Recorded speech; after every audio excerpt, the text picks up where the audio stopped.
Presenting Paulette Goddard and Burgess Meredith in At Mrs. Beam's.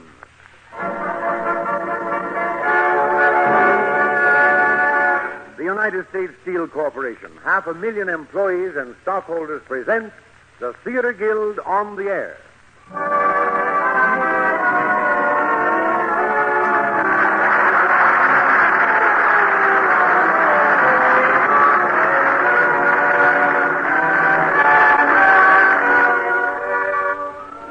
The United States Steel Corporation is happy to bring you the Theater Guild, one of America's foremost producers of stage plays. The Theater Guild, which presented over 150 plays in the American theater, comes to you now over the air.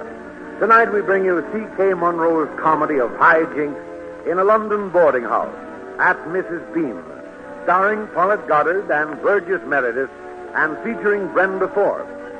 And here is Lawrence Langner, co-administrator with Teresa Helborn of the Theater Guild, to tell you something about the play and its players. Mr. Langner. Ladies and gentlemen, our play tonight is At Mrs. Beam's, based on the comedy of that title by C.K. Munro. It's a comedy about two romantic crooks and the turmoil which they create in a respectable London boarding house. Crooks have often fascinated our dramatists, and they tend to look upon larceny with a more kindly eye than do the police. Many of you remember the amusing crooks in Raffles, alias Jimmy Valentine, and Grand Hotel. At Mrs. Beam's was written for entertainment only. It was the playwright's desire to have some fun at the expense of a group of gossipy ladies in a boarding house, and really give them something to gossip about. Our play tonight must therefore be regarded as a light-hearted excursion into a somewhat wacky world. The two crooks in our play have a rough-and-tumble fight near the end of the first act in which the jealous wife throws plates, ashtrays, and everything else in sight at her light-fingered husband. These gay characters are played by Burgess Meredith and Paulette Goddard, who in private life are Mr. and Mrs. Meredith. Miss Goddard should know something about heaving plates and crockery since, with Burgess, she has just finished the screenplay, Diary of a Chambermaid. Burgess's fighting experience is more real. Instead of throwing plates and dishes, he was engaged in actual warfare. It was foreign rather than domestic. And now the curtain rises on the Theater Guild production, At Mrs. Beam's, starring Paulette Goddard and Burgess Meredith and featuring Brenda Forbes, presented by the United States Steel Corporation.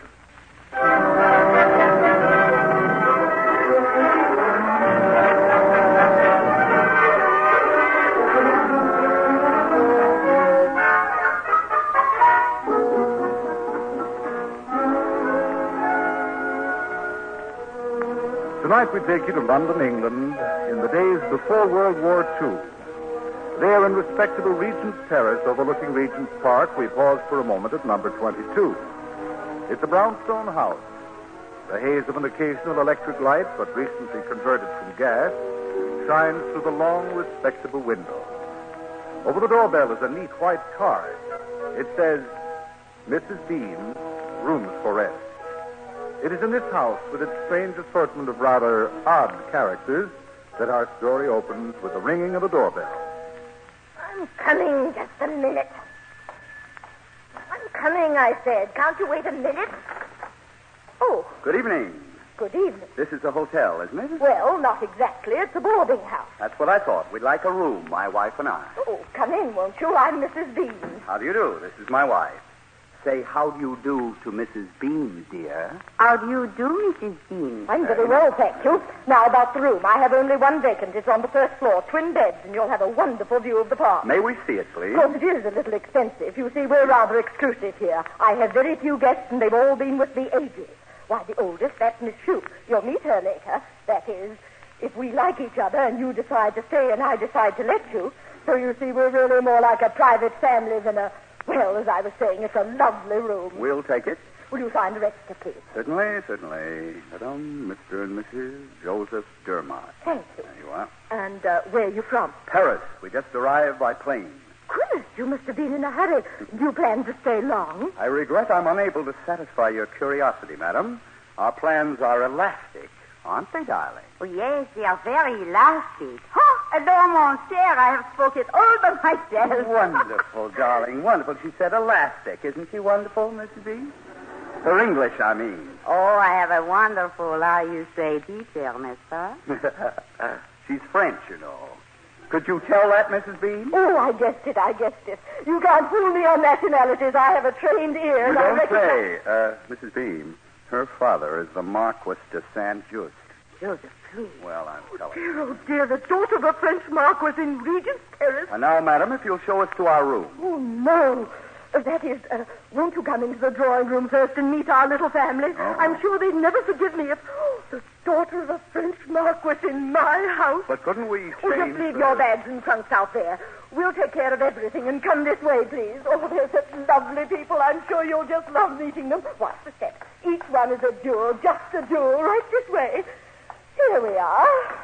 Isn't it dreadful? Isn't it absolutely dreadful? You know it's remarkable you should mention that because of the paper thing. He killed him and stabbed him with a knife. Oh, come now. I can't believe anything of But I assure you... Attention, please. Attention, I said, everybody. Thank you. I wish to present to you our newest guests, Mr. and Mrs. Dermot. Oh, yes. Miss Newman. How do you do? Mr. Carmichael. Hey, please. Master Oliver Bebb Jr. Hello. And beautiful Mrs. Dermot. Isn't she a beauty, Mr. Dermot? Nice weather we're having, isn't it? Mr. Langford. Good evening. And last but not least, our oldest guest, the guest of honor, so to speak, Miss Evangeline Shue. Delighted, I'm sure. How do you do? Enchanté. What's that you say? You speak French? My dear Miss Shue, Mrs. Dermot is French. Really French? Are you sure? 1, 2, 3, j'irai dans le bois. 4, 5, 6, cuillère des cerises. Oh, Joseph, monsieur has not heard this nursery rhyme since. Oh, is she not wonderful? She's kind, Miss Shue, to bring it so back to me so French. You are French, oh, my dear. And at Mrs. Beam's. My dear, we're going to be the very closest friends. I just feel it. You dropped your handkerchief, Mrs. Stone. Permit me. Oh, thank you, Mr. Dermot. Thank you very much. That's a lovely handkerchief. Oh, thank you. Very lovely. Are you also French, Mr. Dermot? Oh, no, I'm just an ordinary American, nothing glamorous. Oh. By the way, Mrs. Stone, has anybody ever told you that your eyes are most extraordinary blue? Oh, no. Well, they are. That is, are they? Yes. Now then, Mrs. Stone, no monopolizing. The rest of us would like to get acquainted, too. Not just now, Mr. Carmichael, not just now. Listen, everybody, I have an announcement to make. They just flew in from Paris. Oh, Paris? You mean they were there? Oh, tell us all about it. Now, ladies and gentlemen, as the oldest guest, the one who was here a full 3 years before Mr. Carmichael, my closest competitor, I consider it no more than my privilege and prerogative to ask the question. Am I correct in my assumption, Mrs. Bean? Miss Shue will ask the question. Thank you. Mr. and Mrs. Dermot, I understand you've just arrived from Paris. Is that correct? It is? Then tell us, did you see the murderer? The murderer? Bluebeard. Oh, Bluebeard. No, we never had the pleasure. I saw him. You did? You never told me, darling. It was very early in the morning. At Les Halles, I am buying vegetables, and suddenly it appears, a shadow in front of me, and I look up, and he is gone. But the way my heart is bound, I know it can be no one else but him, Bluebeard. 100 was. He killed him with a knife. 39, Oliver, dear. We must be accurate. I believe the number is 38, Miss My dear Miss Newman, the morning paper distinctly mentioned... Radical press, perhaps. The London Times stated explicitly... He killed him with a knife. The bobbies are looking... Now, Oliver. They are, too. They're looking for the trunk he keeps the corpses in. It's a big black one about this big, and it's black, and he keeps the corpses in. Oh, quiet, Oliver. I'm sure Mrs. Dermot knows all the gruesome details. Oh, thank you, Monsieur. Langford. Call me Colin. Oh, thank you, Colin. Someone has told you perhaps your shoulders, they are very, very big, no? Oh, no. Are they? Oh, and your hair so blonde. Really? Excuse me for interrupting you, dear. And I'm sure Mrs. Beam would like to take us up to our room now. Certainly. You may resume, everybody. Go right on enjoying yourselves. See you all at breakfast tomorrow. Good night. Good night, Mrs. Beam. This way, please. Dear Mr. and Mrs. Dermot. Don't you think they're darling people? Don't you think they're just... Here we are. There. Isn't it a darling room? Not bad. Not bad. It is magnifique. I'll leave you to yourselves now. Good night. Sleep well. Oh, I almost forgot. Welcome to England, Your Royal Highness. Your Royal Highness. What is it you are doing, mon cher? I'm looking to see if she's gone. See. She is. Jeepers creepers, it's about time. My phony French accent was getting me down. You know, you did it rather well, I thought. Well, thank you. Not as well as my Russian accent, but not bad. Russian is easy to get away with. Nobody understands it. I would call it cowardly to imitate a Russian. You know, I was a little worried, though, when that fantastic old maid, what's her name, Miss Shue? When Miss Shue lets go at you with that nursery rhyme. Where'd you learn that? Oh, elementary French one. They teach it in high school. Who told you about it? What do you mean, who told me? I went to high school. That seems highly improbable. Oh, shut up. Oh, my, what a lovely view. Darling, I think I'm going to like it here. Not too much, I hope. Why not? I like being the daughter of a French marquis. I don't want to worry your romantic spirit with sordid details, but it happens that the police of 3 countries, including this one, are looking for it. For us and for certain articles of jewelry in our trunk downstairs. What time is it, dear? I forgot to wind my watch. No, now, Laura, listen to me. Listen. Mm-hmm. That's better. Now, we've chosen this out-of-the-way boarding house as a temporary hideout, and the word that I would call to your attention is temporary. Any minute now, we may be forced to flee from the minions of the law. I know all that, dear. Oh, look, sweetheart, through this window. Isn't that the sweetest little pond over there in the park? And look, there are ducks on it. Look. Laura. Yes, dear. I have a compliment for you. You're rather handsome, in a common sort of way, of course. Oh, really? Well, what else am I, darling? Well, let's see now. You're a dreg, a weed, a parasite, a crook, an international crook. You too? I'm a man. That's different. Well, then, come on and kiss me. No, I can't kiss you, Laura. This is serious. We've got to make plans. Not me. You make the plans. I only No, Laura, stand... attention. Why are we here? To get away from the police, you said. Quite right. But while we're here, I see no reason why we shouldn't make it interesting, as we did in Brussels and Vienna. You remember? You mean the flim-flam? My dear, I've told you many times I don't like the word flim-flam. What's the matter with it? It's good American. Yes, but it's too common an expression for my type of work. I prefer to think of my dishonest exploits as noble and artistic inventions created by a prince of thieves, an exalted genius, high above ordinary crooks. I'm speaking of me. Here, here. What about the flim-flam? Well, we may be able to work it here, darling, right in this ignoble boarding house. But first, I must investigate some of these people. Well, be careful how you investigate that Mrs. Stone. Mrs. who? Mrs. Stone. Don't think I didn't notice you looking at her downstairs. You dropped your handkerchief, Mrs. Stone. Permit me. By the way, Mrs. Stone, has anyone ever told you your eyes are a most extraordinary blue? Well, I was just being polite. Oh.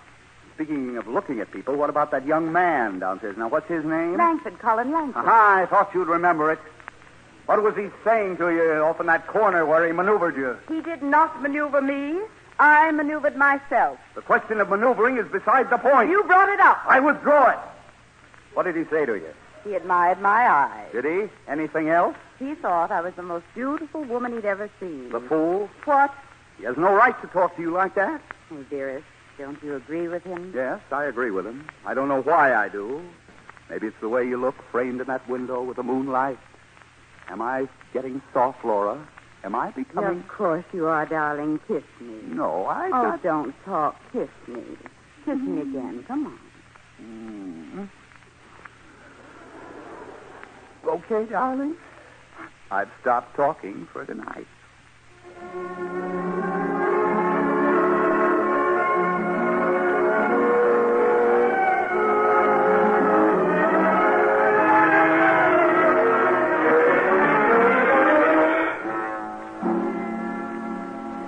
Lovely people. Yes, that's what they are, and so democratic. Yes, the daughter of a French marquis.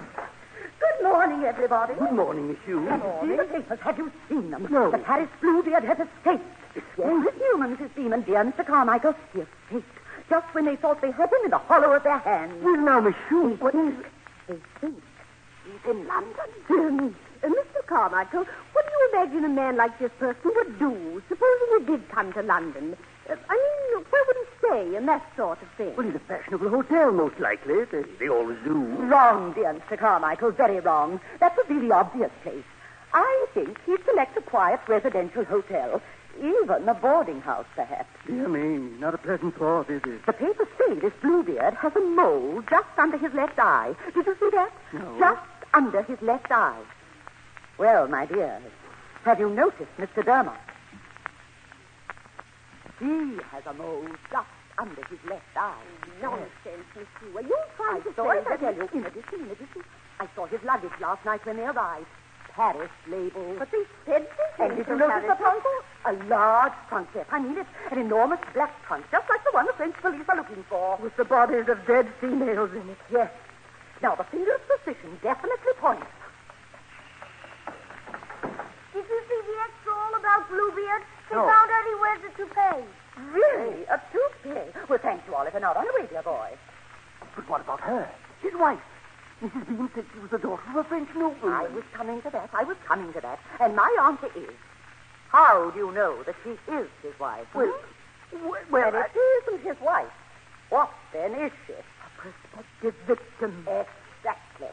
And if that's so, why, then any day we may find in his room. Of course. Fine. Go on, say it, a bloody and battered corpse. Yes, indeed, most uncertain. Yes, and moreover, thereafter, any of us may become the next victim. Having disposed of this unsuspecting woman who passes as his wife, he might attack anyone. Miss Newman or Mrs. Bean or me. Hello, everybody. Has anyone seen my wife? I believe I saw her talking to Colin Lansford. Talking to... Really? Well, to change the subject, Miss Shue, I see it's confirmed that this French Bluebeard is somewhere in London. Not a very pleasant idea, is it? Oh, I don't know. Seems to me the man himself's the victim as much as anyone else. Well, I can't say that I'm exactly sorry for him. I think he's unfortunate. Consider now. A criminal does things because he must, like the rest of us.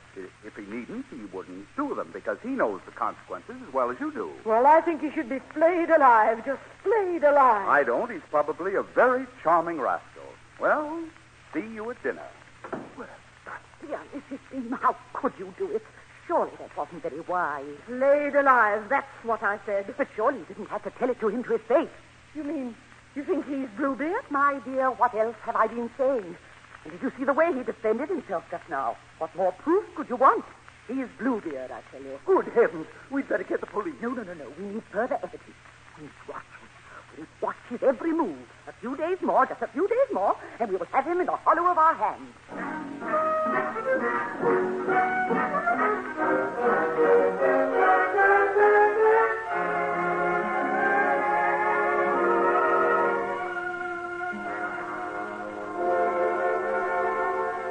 Why are you staring out of that window, Laura? What do you see? The pond. Fascinates you. Why? Because it reminds me of something. It reminds me of the one in Kansas City when I was a child. We were poor, terribly poor. I lived in a slum. Did I ever tell you that? Laura, will you stop dramatizing everything? You lived in a brand new apartment house and your father was a bookie. Tell me. Oh, tell your little wife what's hurting you. You're so bitter, dear. Yes, bitter, that's what I am. Well, it's better to be bitter. Better. Bitter. In fact, heroes are always bitter, aren't they? Darling, there is something bothering you. Now tell me. No, I tell you there's nothing. I haven't the slightest hesitation in telling you that because I know you won't believe me. If you thought that I didn't have some interesting hidden trouble, some secret sorrow or something, like the hero in the third act of a bad melodrama, you'd lose interest in Oh, me. no, darling, no. Why, I love you for yourself alone. No, Laura, the secret of my power over you is that you don't know why you love me. You never know what I'm going to do. You're not sure of me. You're not even sure that I love you. And so as long as I can keep that up, I'm quite certain of you. Why, I love you because you're the first man who was ever kind to me. Oh, Laura. You're such a complete actress, you don't know when you're acting and when you're not. And nothing will satisfy you, but I must act, too. And the role that you've assigned to me is that of a man with a hidden sorrow. Oh, stop that frowning, darling. You look unhealthy. That's my hidden sorrow, isn't it awful? Oh, you poor boy. You do love me terribly, don't you? And all those nice speeches, they make you feel better, don't they? Well, Laura, We've got to make this Mrs. Bean throw us out. Evict us. Why? I'll come to that later. Now, my plan, my magnificent piece of strategy consists of 2 points. The first... Are you listening? Yes, dear. Now, these people must be convinced, I wish to put this delicately, dearest, that we are not married. That we are, in fact, living in sin, I believe the word is. Suppose I object to your telling them that. How can you? You're French, and you know what the French is supposed to be. I am not. I'm an American. And I'll show them our marriage certificate. It's in Romanian. Nobody can read it. Bulgarian. Bulgarian. We were married in Sofia. It's just like you to forget where. Point anyway, number 2. Do you remember that beautiful Mrs. Stone? Yes, Stone that we met downstairs last night? With the blue eyes? Yes. Yes, I remember her. Mrs. Stone is out. No, Laura. This is business. I've decided to become infatuated with Mrs. Stone. Now, this is for business reasons. Yes. I shall attempt to lure her to America as my secretary. That's wonderful. This is a new one. Go on, dear. Tell me why. So they'll throw us out, don't you see? Now, those respectable people downstairs, when they hear about my immoral advances to this sweet, innocent pride of British womanhood, they'll remove us as one removes the worms from Mrs. Bean's salad. And they'll remove some other things they don't expect along with us in our trunk, jewelry and other odds and ends, including some new acquisitions. Is it all right to ask a question? Certainly. Why can't we just walk out? Why do we need all the hanky-panky? Now we come to the heart of the matter. Because, dear heart, that wouldn't be melodramatic. It wouldn't be right. That would be simple, and you wouldn't like it. You'd begin to wonder if I was losing my grip. Oh, no. Everybody else in the world would do it the easy way, but not me. No, to keep you, Laura, my darling, I have to be different. I know. Well, I don't believe a word of it. And I'll tell you something else. All this talk of yours is just pretense. What's at the bottom of it all is that you're jealous. Jealous. Don't be an idiot. Well, I know you well enough now. You love me. You're crazy about me, and you're jealous. You're jealous of Colin Langford because I spoke to him again today. You're jealous. Yes, you are. Laura, this interests me. Before I go into it, I'm going to ask you one favor. Don't start throwing things until I'm finished. You promise? I promise nothing. Well, I'll tell you anyway. It's you that's jealous. Yes, you're jealous because I dared to look at somebody else. Fancy if I were touchy like you. Yes, but as it happens, it suits me to be infatuated, as I undoubtedly am with this Mrs. Stone. Laura, don't look at me that way. Put down that book. You think I'm an idiot, don't you? No, dearest. You're brilliant, intelligent, and don't throw that. Don't. You think I'm only a child you can play with and do what you like with. What did I say, Laura? Put down that ashtray. I'll put it down. I'll put it down. Darling, I only suggested you've got Mr. Langford. You're jealous. I knew it, you swine. Where's that water pitcher? No water Where's pitcher. that water pitcher? Oh, yes. No, please. Here it is, the water pitcher. Look, please, dear. You take I don't her want on as your secretary. No. Your secretary. Don't make me laugh. I saw you looking at her downstairs. I saw the way that you ogled her, and I know what's in your mind, too. Dear. I've just been sitting here Darling. waiting for you to get your head down, darling. Here it comes. Mrs. Stone. Why, Nobody seems to. Oh, I beg your Will you come in and save me? As I was saying, my room is just Miss next June, door. will you stop her? She's killing me. Oh, you'd like to add one more to your list, eh? You, Casanova, you, Henry VIII, you, Bluebeard. That's what you are. A Bluebeard. Bluebeard. Let me out of here.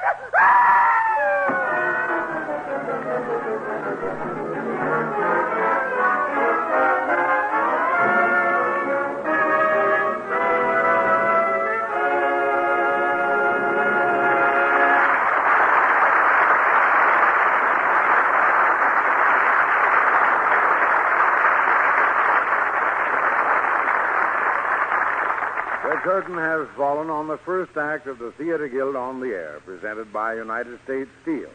Tonight we are bringing you C.K. Munro's comedy, At Mrs. Beale's, starring Paulette Goddard and Burgess Meredith and featuring Brenda Forth.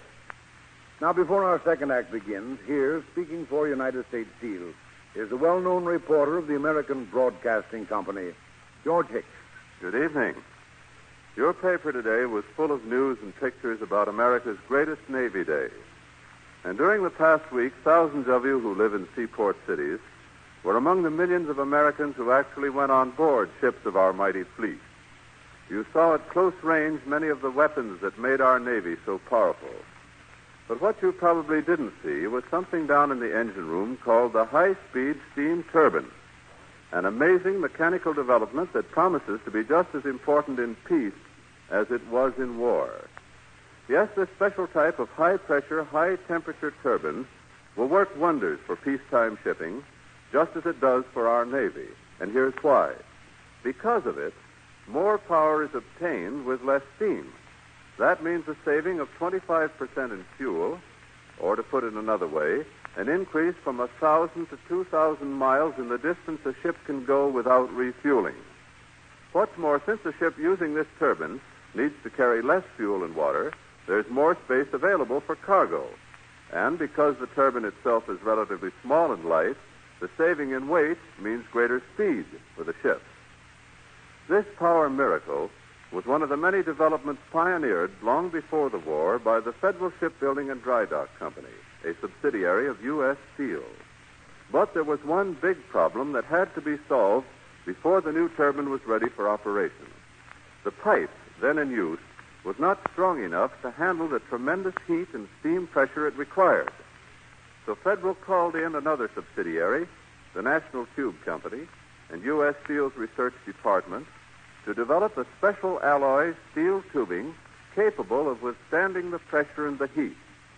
It was a problem that had long baffled pipe engineers, but the experts threw every resource into its solution and solved it they did in record time. The new turbine and the new pipe were first tried out by the Navy back in 1936 in 2 destroyers built at Federal Shipyard in Kearney, New Jersey. From then on, the use of this turbine was adopted in ship after ship, including the newest battleships. And today it's standard equipment with the greatest fleet in world history. In the days to come, this modern miracle pioneered by U.S. Steel will continue to serve Americans through faster, more efficient, and more economical peacetime shipping. We pause now for station identification. We continue with the second act of At Mrs. Beam, starring Paulette Goddard and Burgess Meredith and featuring Brenda Force.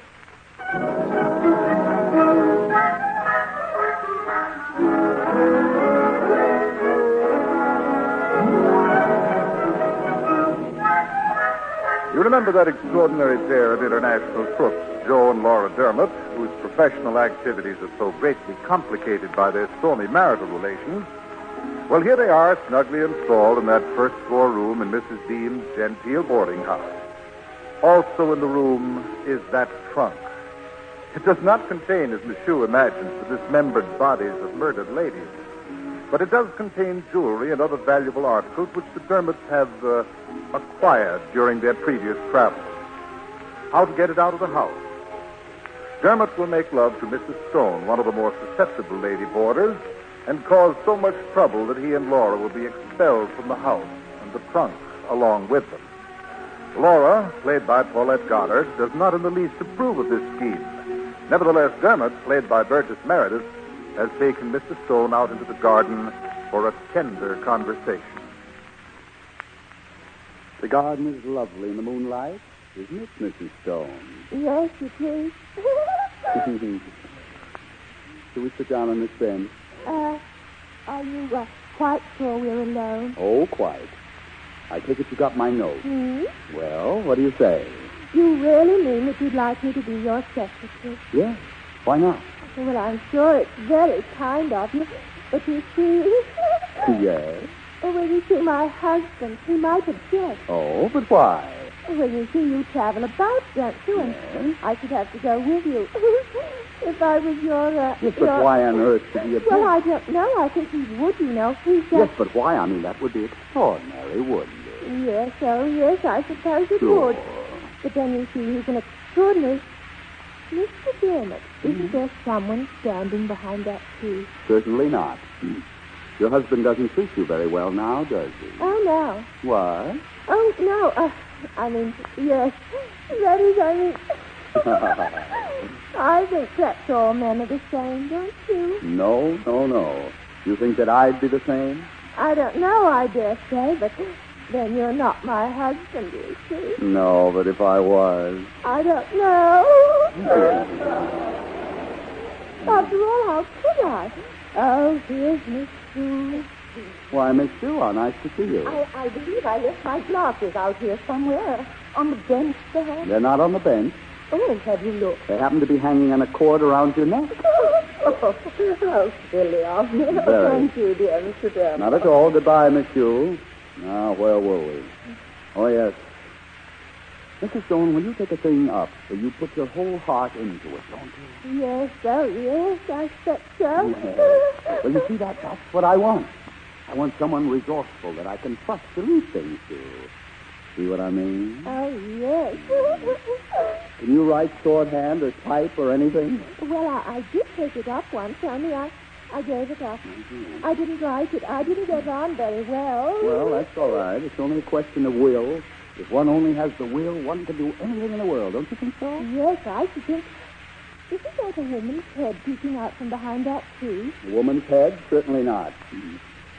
And then you want to see the world, don't you? Mm-hmm. You want to do something, to be at something, using your energy and character on it. Well, here's your chance, don't you? Yes, oh, yes, I... Of course, I haven't said anything yet. No, nothing definite. All this is very indefinite. But supposing you got an offer of a secretarial work. Would you take it? Mm-hmm. Yes, I take it you would. Oh, yes, oh, you yes. would? Yes, I would. What about your husband? I don't know. Do you think you'd be good at it? I don't know. I think you would. That's why I want you. I want someone dynamic with drive. Mm-hmm. Do you think you'd have any interest in it? Yes, oh, yes. I say, let's walk down to the pond where we can't be seen. I think... Seen? Who's there to see you? Yes, come on. Yes, dear. Go on. I've heard all I want to hear. Hello, Laura, darling. How long you been standing behind that tree? Long enough, dearest. Where are you going? I believe that I'm just in time for an appointment with Monsieur Langford. See you later, my little cabal.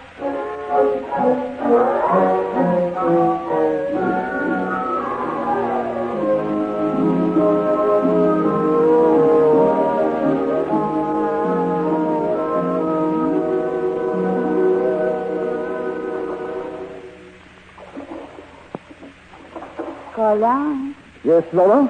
Oh, so soon? Why do we have to go back to the pier so soon? You know well enough why. Oh, mon pauvre petit Colin, I've made him very angry. When a woman criticizes the way I row a boat. Oh, but I am not criticized. Only mentioned that he men in Bulgaria where I was born. Bulgaria?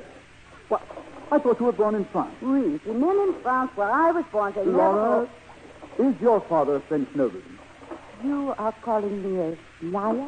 Oh, no, of course not. Oh, please forgive me, my dear. With pleasure. Kiss me, mon cher. I said kiss me. Oh, I can't. It'll upset the boat. Bon, let us upset you, bon. Oh, Laura, stay where you are, Good. please. Thank you. What would your husband say if he saw us together? He would not care. He don't care what I do. Are you fond of him, Laura? No, I hate him. You don't. Oh, oui, I do. Oh, you can't. You couldn't sit here and say it like that if you did. And why not? I hate him. I tell you, I loathe him. I spit on him. I hate the ground he walks on. Colin, darling, you think we can be seen from this shore? No. Then let's go over where we can, huh? Oh, Laura, be serious. I want to talk to you about this. Why did you marry him if you hate him? I not know any better, I think. I not know him as he really are. What do you mean? How is he? Really? He is the master. I am the slave. A slave? Oh, no, Laura, you're not a slave. Not a slave, you say. Why, this ear, this knee, this head, this body, this hand, every one of them are slaves. You would not think so to look at me, eh, Colin? Oh, do not look so puzzled. Kiss me. Oh, Laura, don't get up. Please, you're a... Oh, thank heaven we're at the pier. Now, get up carefully. Step on the end seat. That's it. Now, walk off. You see anybody watching us? We saw you say spyglass, monsieur, a man, perhaps? No, there's nobody around. Well, we'll walk towards the house. On the dry land, you have more confidence, perhaps, eh? You kiss me, maybe? Oh, Laura. No conversation, please. Ah, this is a very pretty spot, no? Very pretty. But, how you say, secluded, huh? Come, we look for some other spot, more open. We'll not ashamed of our great love. We tell the entire world. Oh, no. No, Colin, mon ange? No, quel pretty spot with the hanging garlands of gardenia, the flower of our love. Oh, there are no gardenias in these indoors. Oh, for the love of logic, how I hate men. Oh, yeah, this is pretty. Now stand still over here, huh? Laura, You are crazy about me, Jake. I'm crazy about you. You worship the ground I walk on, Jake. I worship the ground you walk on. Then But no, no good. Not good, I say. You know, I do not think you love me one bit. Also, you are too self-conscious. You think you do not look pretty if someone should see you. Well, it's so. But that is only because your old art is not working. You think what you look like and you are ashamed. But if you put into your art, it looks very nice indeed. Everybody who sees you will wishing they were you. Now, come on, we try again. Now, come on, put your arms around me. Hold me close. Closer, I say. Now, kiss me, kiss me. Oh, no, please. Now, kiss me. Another one. Oh, yes. Oh, Laura, there's someone coming. What are you? Oh, Laura, please. Good evening. Oh, good evening, Mr. Dermot. Laura, please. Good evening, darling. Lola, please. Well, this is nice weather we're having. It is not, dear. You were not looking for me, were you, darling? Oh, no, I was just out for a stroll. Well, so long, darling. See you at dinner. Oh, wait, Mr. Dermot. Mr. Dermot, I can explain everything.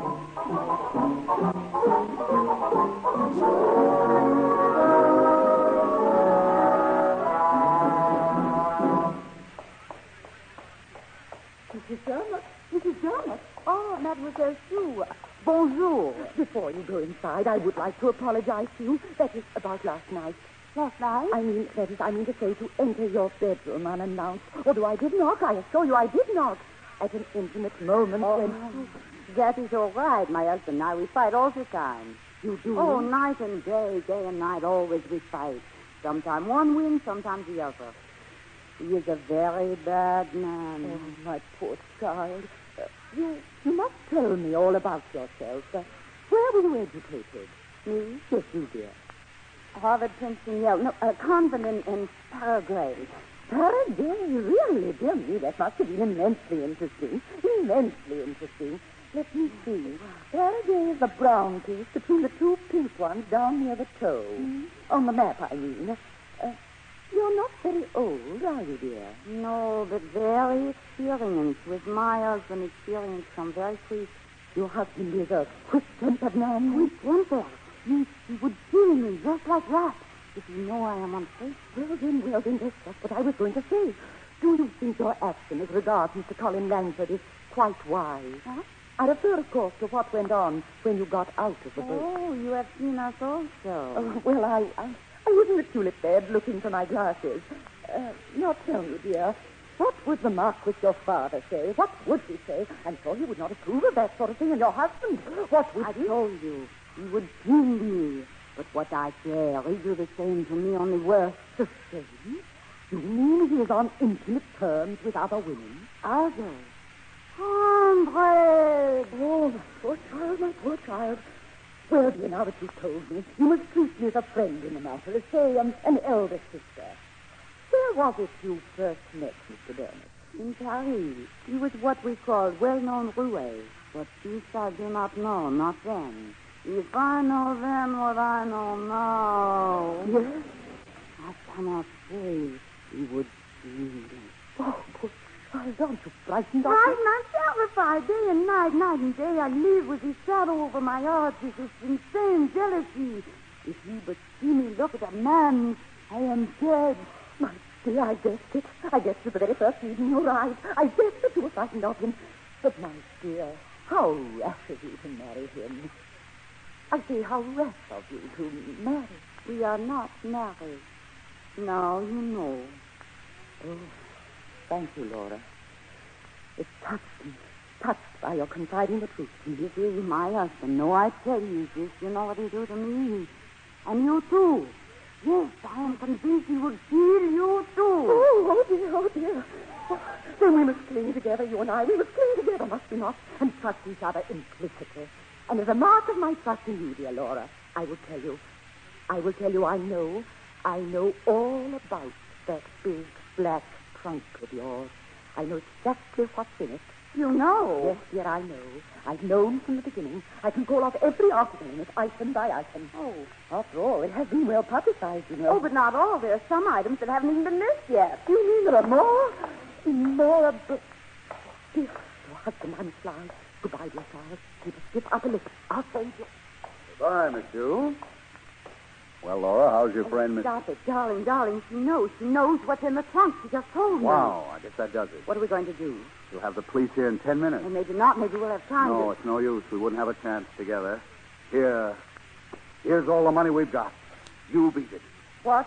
Oh, go get your hat. Both of us can't get away. We'd be recognized. But one, you mean you want... Aha! At last I know. At last I see you as you really are, you devil. Oh, Laura, cut out the melodrama. Stop acting. When the police come, I'll take the blame. Alone. Alone, that's it. Alone. But alone with whom? Alone with Mrs. Stone. That's who. Alone together. Dear. That's what you want. That's what you've been scheming for ever since we Laura, got here. will you, please? So that's it, and you offer me money. You want to buy me off. And then the minute I'm gone, you sneak out the back way with Mrs. Stone. Well, it won't work. It won't work, you hear. You pulled some dirty tricks on me in your time. Joe Dermot thought this is the dirty. Oh, darling, it's no trick. I want to save you. Shut up. You're my husband and I'm your wife. Oh, Laura. Here I am and here Laura, I put stay. down that thing. And you can go right downstairs Laura, and put tell down Mrs. that Stone. inkwell. It's full.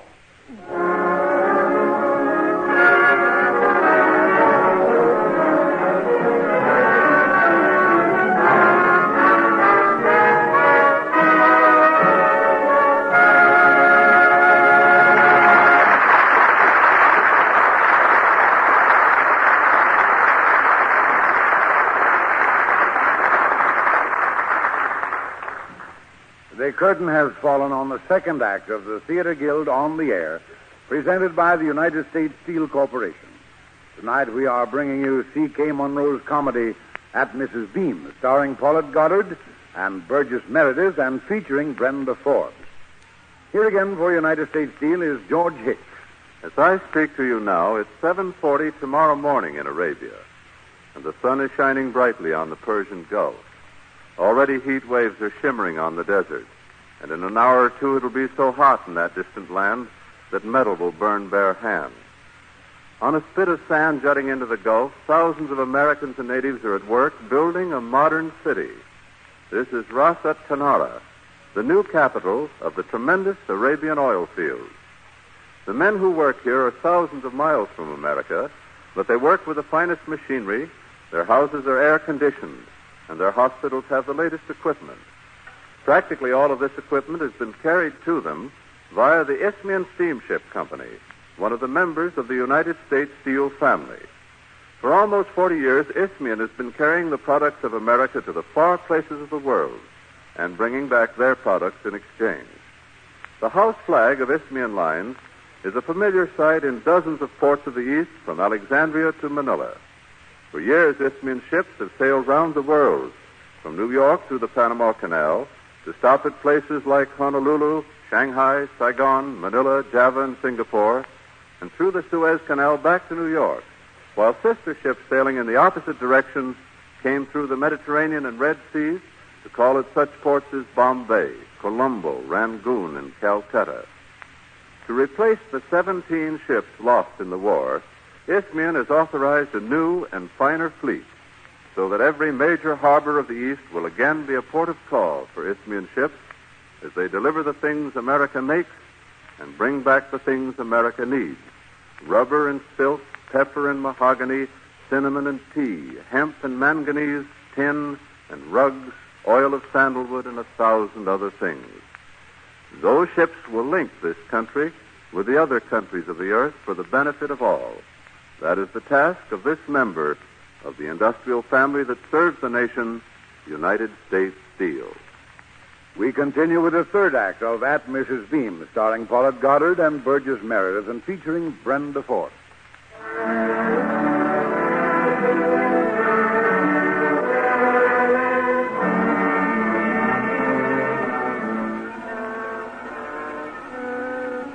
Nothing is more upsetting to a really genteel boarding house than a pair of international swindlers flirting with the younger and more presentable boarders, quarreling with each other, and formulating desperate plans for escape. Miss Shue, the oldest and most respected of Mrs. Beam's boarders, has an even more sinister interpretation of the whole situation and has called the boarders together for a council of war. I didn't tell you this before, but it happened the very night they arrived. Why didn't you tell us? I've been biding my time, Miss Newman, biding my time. I was reading, you know, when I was interrupted by a series of piercing shrieks. Yes, a series of piercing shrieks. When I approached their door very carefully, their room is next to mine, you know, and I knocked. Then I opened the door and went in. And what do you think I saw?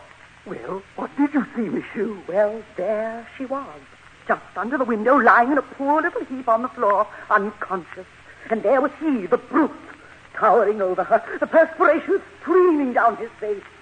To protect herself from his evil design, she was throwing things at him, a book, an ashtray, anything her puny little strength could manage. How could she throw things if she was unconscious? And I was under the impression he had been beating her. Yes, I think I saw a stick in the corner. Yes, there was. I'm sure there was one right in the corner. And so I have called you all together for the last time before I act. The police say it's about time. Where's my hat? No, please. Not yet.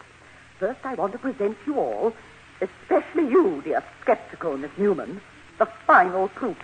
The final proof. Not 5 minutes ago, I talked to her. Yes, I talked to her.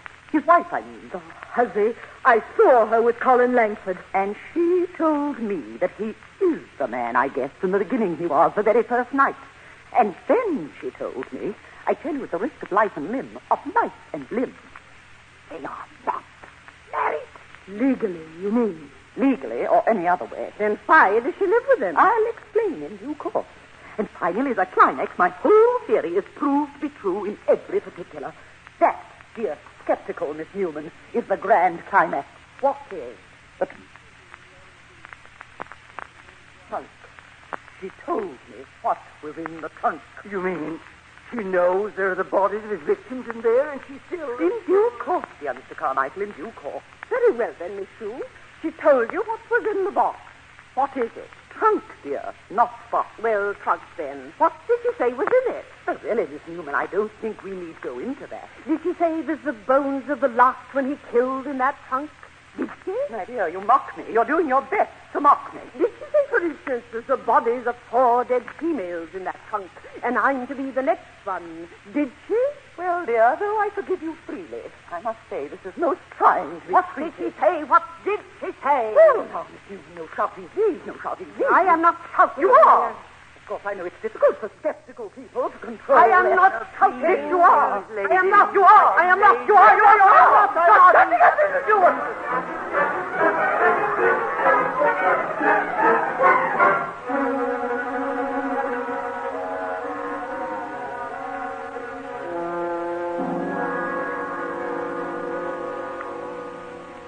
Well, a nice mess you made of this one, didn't you, darling? You and Mrs. Stone. No, Mrs. Stone had nothing to do with this. That incredible Miss Shue. My goodness. How did she find out what was in that trunk when it was locked? Have you talked in her sleep, dear? Are you insinuating she's old enough to be my mother? Well, Mrs. Stone isn't exactly adolescent. What's a few years more? Mrs. Stone So is that's exactly... how it is. You start with the young ones like me, and then when you feel you're losing out, you just move along to the next. You mean that I'm losing out with you? Ha, ha, ha, ha. Don't make me laugh. My only difficulty has been prying myself loose from your attention. Really? Yes, you do cling, Laura. You always have. I cling to you. Ha! Well, there's one consolation about prison. At least I'll be free for... Go on, say it. Laura, now put down that ashtray. You've broken everything else in this room with your fits of jealous rage. Well, that's better. Well, at least I'll know where you are every night for the next 99 years. We can write to each other in prison. Oh, not me. I don't expect to be there very long, if at all. Why not? You know how it is with pretty girls. They sit up in the witness box, cry a little, cross their legs, and the jury comes in with a verdict. Innocent. I see. And of course you'll marry again? Certainly, certainly. But this time I'll pick I'll pick. A bookkeeper, no doubt? Oh, no, not at all. An insurance agent? No. No? Oh, no. Grocery clerk? No.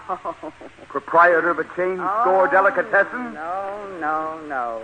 The next man I marry will be a crook, but a good one. Are you insinuating that I'm not a good... You're not very good, you know. Who thought we'd be safe in London? You wanted to hide away in a quiet, respectable boarding house. Who got us into this mess? I did. By the great Jehoshaphat. I'll get us out. How? Laura, let me think. Now, our fellow boarders are still downstairs in the drawing room. I can hear their voices. I see. You're going to talk them out of it. Tell Miss Shue not to believe what her eyes saw. Exactly. And not only that. Not only that. Now, here comes the climax. While I'm gone, while I am fascinating those dear people with my conversation, you, Laura, will be preparing the flim-flam. What? I dare you. I dare you to get away with it. I accept the challenge. Now I'm in command here. Do what you're told, woman. Have everything ready. Don't forget now, like you did in Barcelona, where you forgot there was a third floor to the hotel. Goodbye. Wish me luck. I'll meet you in the car in 10 minutes.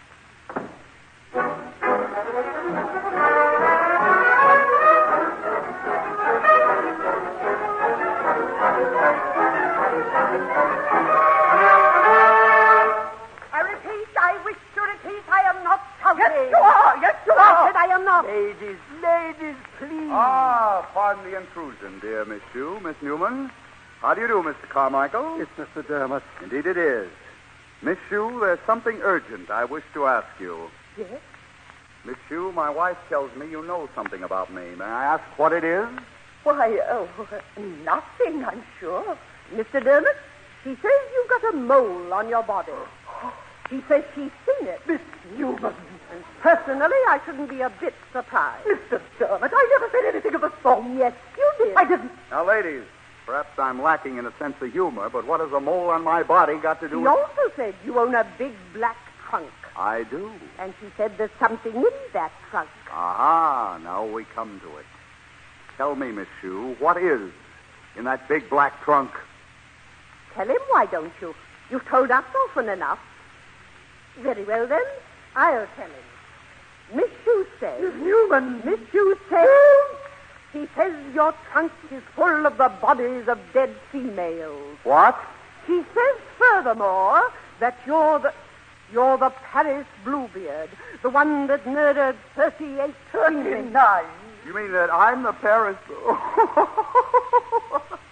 I don't believe it. I don't believe it. What don't you believe, Mr. Dermot? Now, wait a minute. You think I'm a murderer, Miss Shue? Answer me.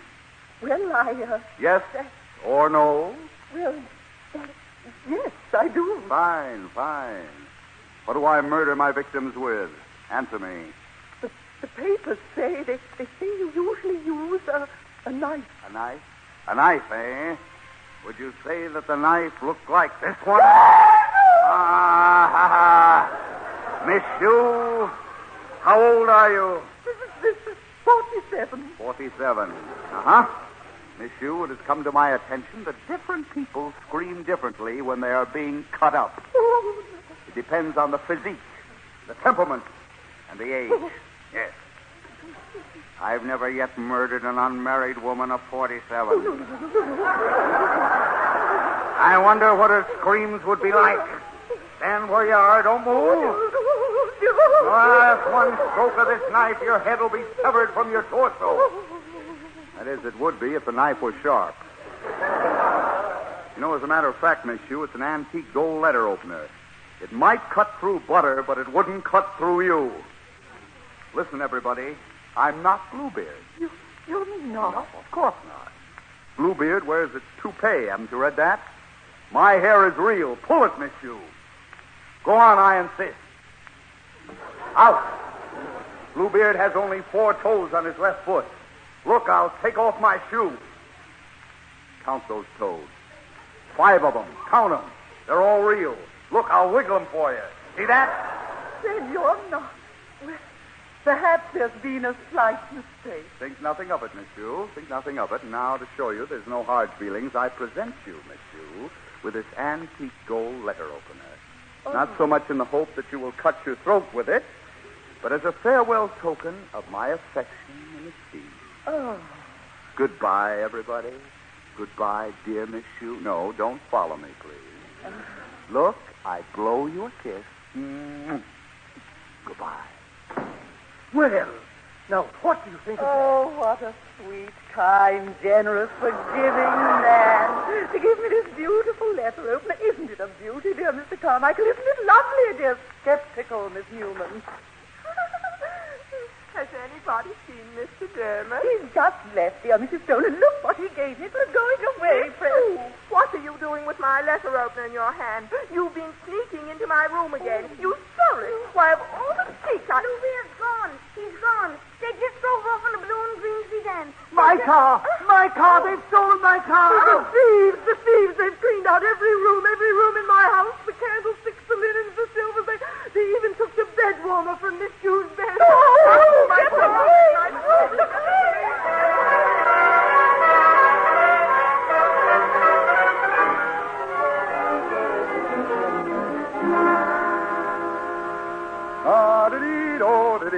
Not a bad car, Laura. Hope the tank's full. Oh, darling, you're wonderful. Yes, I think you're right.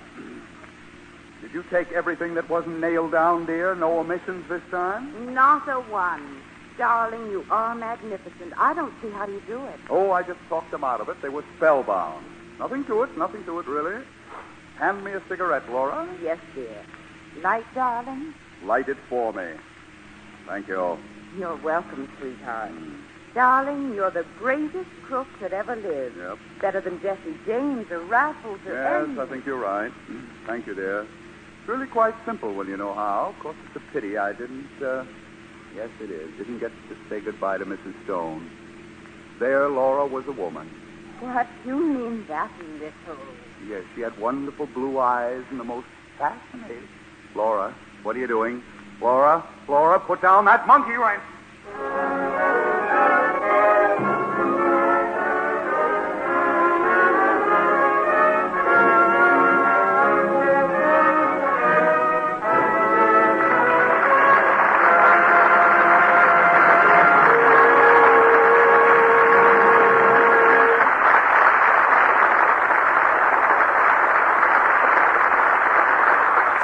You have heard At Mrs. Beam's, a production of the Theater Guild on the Air, presented by the United States Steel Corporation. And here again for the Theater Guild is Lawrence Langner. Thank you, Paulette Goddard, Burgess Meredith, Brenda Forbes, and the other members of the cast of At Mrs. Beam's. Buzz, as you promised, will you now tell our audience something about what you've been doing since you left the Army? Well, Lawrence, I've taken up a lot of different jobs. I'm doing them all together. On this last picture, Diary of a Chambermaid, I wrote the screen version of the Octave Mirbeau novel, and I co-produced the picture. And Paulette and I and Paulette Wait a acted minute. in it. Remember, dear, top billing for me always. Yes, I'm sorry, dear. I'm sorry. Buzz, how does it feel producing a picture with your wife playing the leading part? It's very simple, Lawrence. We compromise. I just let Paulette have her own way about everything. We get along fine. What do you say to that, Paulette? Oh, well, it was lovely. When we didn't agree, he'd say, darling, don't throw that, and then we'd agree. I see. Well, good luck, Buzz and Paulette. We hope your new picture will be a great success. Thank you. Thank you.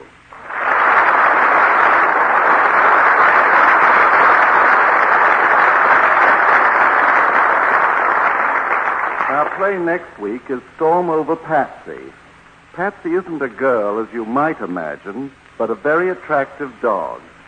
Although Storm Over Patsy has a mutt in it, it's mostly about human beings, in love and in politics. The dog who played Patsy in our original production was a great problem to us.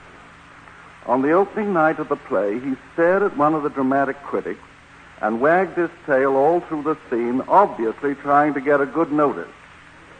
All the actors were furious because the audience kept looking only at the dog. Since television is still ahead of us, you won't see Patsy next Sunday night. This will be a break for the actors, among them being Martha Scott, Aline McMahon, Richard Widmark, and Philip Tong.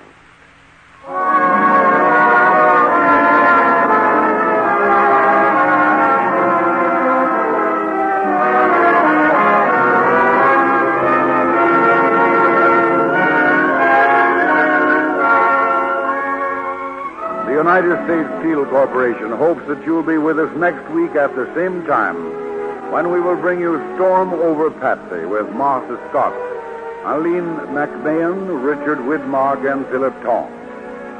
If you'd like tonight's program of the Theater Guild on the air, prepared for each broadcast with complete information about the play and the players, simply address United States Steel Corporation, Radio Department, 71 Broadway, New York, 6, New York. The staff for the Theater Guild on the air includes Homer Thicket, director, George Condolph, producer, and Armina Marshall, executive director of the radio department. The music was composed and conducted by Harold Levy, and tonight's play was adapted for radio by Arthur Aaron. U.S. Steel is pleased to remind its listeners that Miss Goddard is soon to be seen in the forthcoming Paramount picture, Kitty. Your announcer, Norman Brokenshire.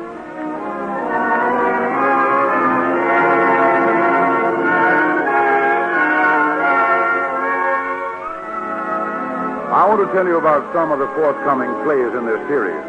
Alfred London Fontaine, whom you heard some weeks ago in The Guardsman, will appear in Maxwell Anderson's Elizabeth the Queen, one of the great successes which they played for the Theater Guild in New York and on tour.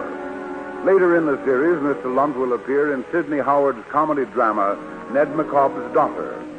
2 weeks from tonight, we shall present Eugene O'Neill's dramatic masterpiece, Emperor Jones, and also Where the Cross is Made. Other plays scheduled are dramas by Sidney Howard, S.N. Behrman, and George Bernard Shaw. Other Guild musicals will include The Garrick Gaieties and Porgy and Bess.